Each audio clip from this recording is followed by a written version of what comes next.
I'm on top of Ditchling Down. Of course, we've got wonderful views out here as always. It's only a short trip today, but let's see how much we can get done before I have to get back to the football on this episode of Landscape Adventures.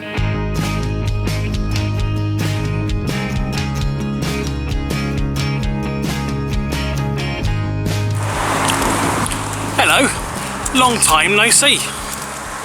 It's late September and we're having a bit of the Indian summer. We always get around this time of year. Global warming, yay! So I thought I'd come out here to Ditchling Down. It's a part of the Ditchling Beacon I've not really explored before. I came out here earlier the week, but I came out quite late and the sun was already on its way in, so there wasn't much of a chance for me to do anything. I've come out a bit earlier today. I thought I'd do a couple of hours, do a bit of filming and see what we can find. It will only be a couple of hours though, because importantly Leicester v Burnley is on TV at 7 o'clock, so I've got to be back for that. Do have a new camera, a new second-hand camera. It's a Fujifilm X-T2, which is an upgrade on the X-T1. I already love so many of the features on it. Not that it really matters for landscapes, because a lot of it is things like a faster autofocus.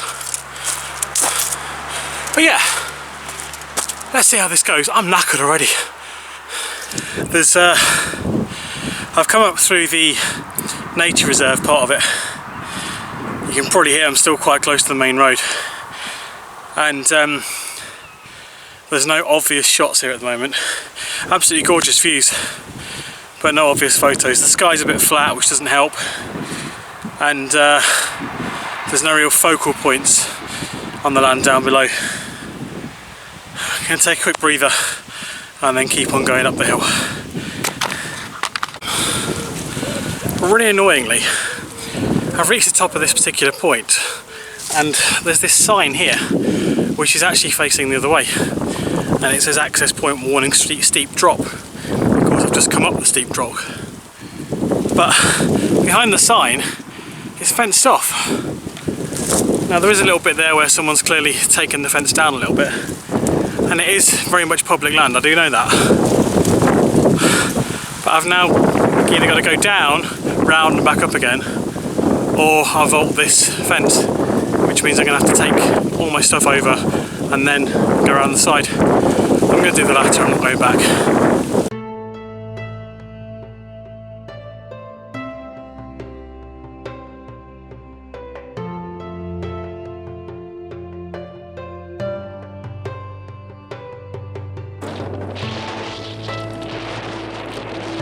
Alright, I admit it, I completely forgot. I'd had a few weeks off and I forgot how bad the sound is in the wind on top of a hill. All I'm saying here is that I made it up the hill taking a few pot shots, but nothing particularly amazing that I really wanted. I was more interested in heading towards the beacon itself and seeing what sort of views we could get on the side of the hill. It's gorgeous out here today, and actually when the wind subsides a little bit it's just peaceful. I think sometimes I conflate wind and noise of wind with lack of peace, and actually they're all part of the same thing. So yeah, obviously we've got this wonderful vista in the background. We've got so many of these mountains and hills. I need to do a little bit of research when I get back to find out what each of these points is called. I know some of them are beacons, some of them are hills, some of them are mountains, whatever, but I don't know the names of all of them. I'm on Ditchling Down at the moment. And the other interesting thing is, while I've been here, I've identified that my car is down here somewhere. The only thing I haven't identified is how I get back down this way. But today I have a football match to get back for, and I'm going to make it on time. So there's going to be no faffing around, and I'm going to work this out in the quickest way possible.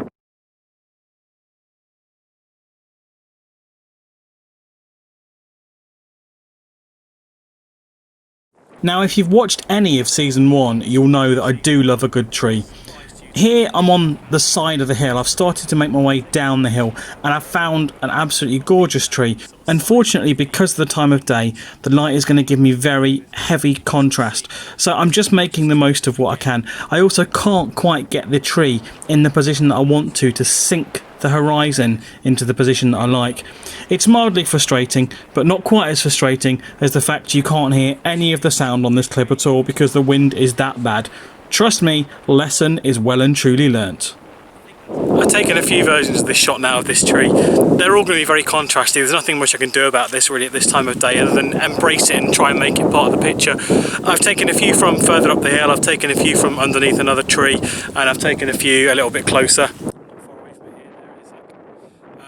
But yeah, we'll see what they turn out now. It's just really a case of just doing the editing and trying to make the best of it.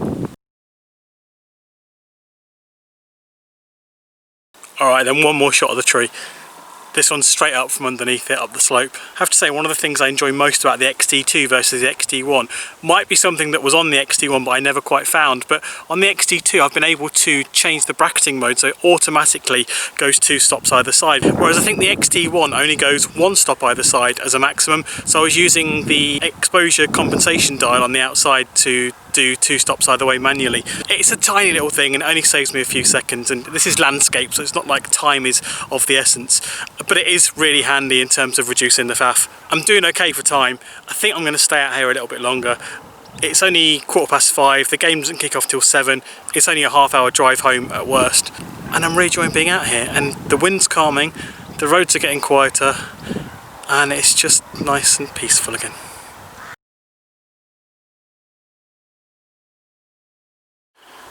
Time for a sit down and a little break. I'm halfway down this hill. As often is the case, it's harder getting down this hill than it is coming up it. Or at least it is when you've come off the beaten track somewhere and there's no obvious path down. It's quite interesting. I've taken a few pictures of a family who are sat on the edge of a hillside with their dog and they think they're having a picnic or something. They've been sat there a while. And I've been watching and they keep looking up at me and I'm sure they're convinced I'm going to fall because, like I said, this is not stable footing. I am getting better at not being a weeble though, or at being a weeble I should say, because weebles roll but they don't fall down. I'm really liking the X-T2 as well. One of the other features, it's such a simple thing, and you know, if you are already using a top of the range camera from the last 3 years, this will be nothing to you, but the fact that the screen will flip out vertically as well as horizontally, taking portrait pictures just becomes so much easier when you can actually see it without the glare and without having to bend your head into weird positions. So I'm really pleased with that. It'd be nice if they could make it go the other way as well, because it only flips out one way vertically and one way horizontally. If they could get a 360-degree articulating screen in there, as I've seen in some other cameras, that'd be amazing. But for me, it does the job. The thing is with cameras is that they all effectively do the same job. Anything built in the last 10 years is going to do the job for you. The only reason I've upgraded, well, there are 2 reasons I upgraded from X-T1 to X-T2. One was the video capabilities in the X-T2 because it's got a built-in dial which makes it easier to set up. Also, it's got a 4K video mode as well, so it just gives me a little bit more oomph if I do get asked to do any video anywhere. The other reason is it's got 24 meg instead of 16 meg sensor, so I can print a bit bigger. Having said all that, I did some 30x20 prints of cats for a client a few weeks ago and they just looked amazing. This system threw up a few warnings about it might not look great, but I read into it and I thought, no, this looks like it should be technically fine, and they just looked incredible. And it's 1600 ISO as well, so there's plenty of scope for that to go wrong, but they looked amazing. So if you have an X-T1 and you're thinking of upgrading to an X-T2, if those things are important to you, I'd say go for it. But otherwise, you know, if you're not printing huge pictures, it doesn't matter. Just use what you've got. That's my motto for life, really. I mean, it has to be. Look at my face. So I'm back at the bottom of the hill and I'm just around the corner from where my car's parked. I'm just going to quickly have a look over this ledge. So there's a nice bit of sun coming through there, that's nice, isn't it? By the way, if you're one of these people who's watched my previous videos and sort of thought, he said he couldn't get any shots, but what about that shot I've just seen on his establishing shots? Can I just say you're not the only one, because I do that as well and I kick myself when I get home.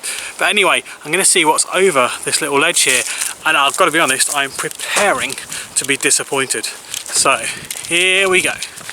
Here we go. What kind of view are we going to have? Now, bearing in mind we're kind of at the bottom third of the hill now, and I've already been to the top, so surely there can't be anything that impressive that I haven't already seen. Let's find out.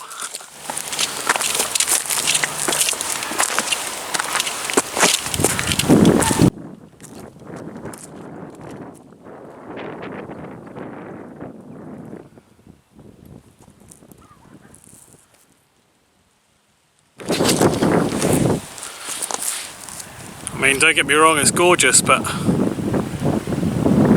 not sure there's any shots here I haven't already done. I'm sure when I get back though and look at this when I'm editing the video, I will start kicking myself again.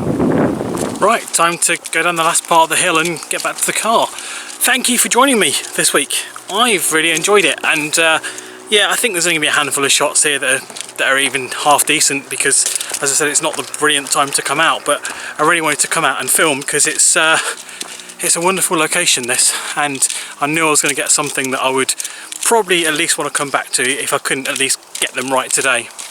So thank you for joining me.